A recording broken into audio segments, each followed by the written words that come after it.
بوركينا فاسو في المركز الأول 3 نقاط، الجزائر وأنغولا في المركز الثاني بنقطة، وموريتانيا في المركز الأخير ب0 نقطة.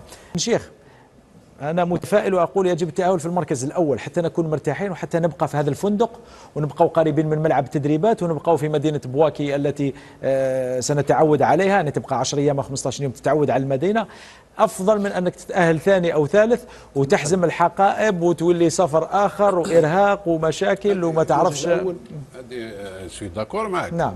تبات تقعد في المام اوتيل، سيرتو الاوتيل تاعنا وحدنا. نعم. ماشي قال مع الاخرين. دونك الاحسن، وانا قلت لك جي كونفيونس في اللاعبين باش يرونفيرسيو لا سيتياسيون.